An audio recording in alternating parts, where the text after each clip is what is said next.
Selanjutnya, iklan lowongan kita harus disebarluaskan dengan ads ataupun influencer. Ads bisa Facebook Ads, Instagram Ads, kemudian influencer. Kalau kita pengen cepat dapat karyawan yang melamar di tempat kita. Mengapa pakai ads? Ingat, prinsip kita adalah sebagai seorang pebisnis.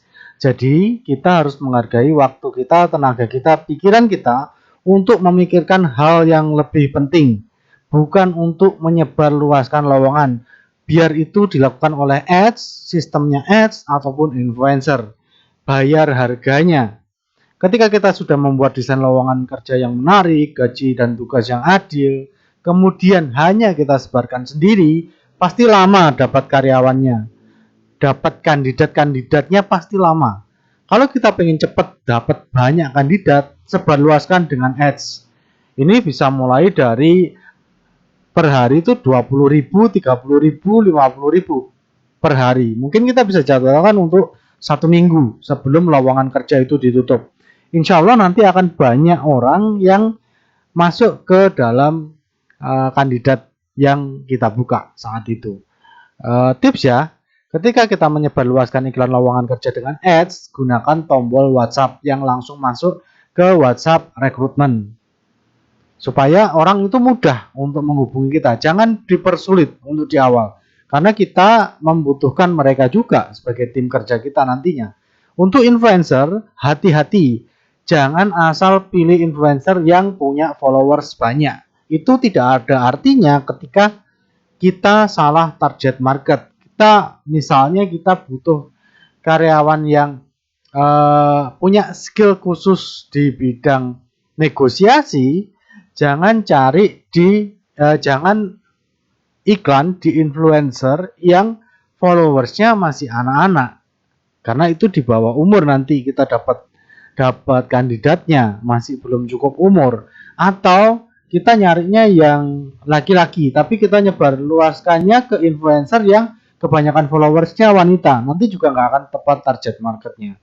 Jadi harus disebarluaskan dengan ads atau influencer untuk mempercepat kinerja iklan lowongan kerja kita, supaya kita hemat waktu, hemat tenaga.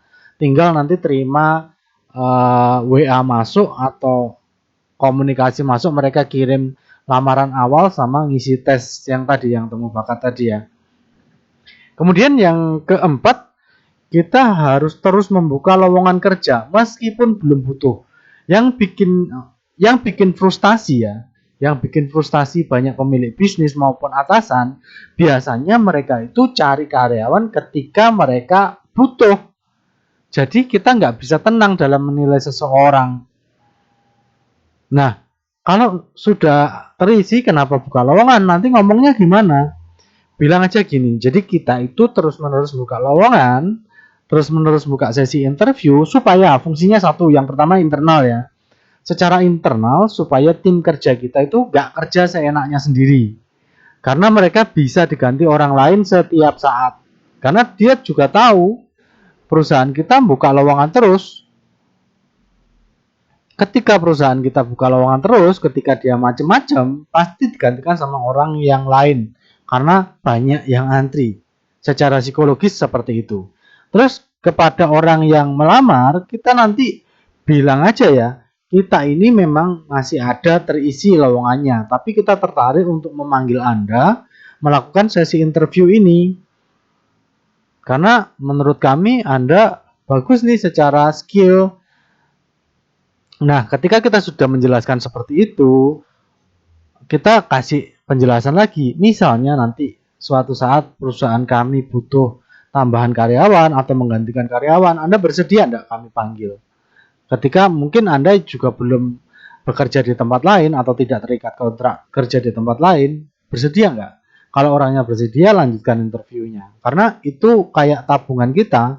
Ketika nanti ada sesuatu dengan karyawan kita sudah siap dengan penggantinya. Ingat, bisnis harus tetap berjalan ya, apapun yang terjadi dengan tim kerjanya maupun diri kita. Jadi kita sedang mempersiapkan sistem bisnis, dimulai dari karyawannya. Oke? Meskipun belum butuh, selalu buka lowongan kerja supaya kita punya kandidat-kandidat yang bagus nantinya, dan kita ketika memutuskan sesuatu itu lebih jernih, bukan karena tergesa-gesa kita butuh karyawan.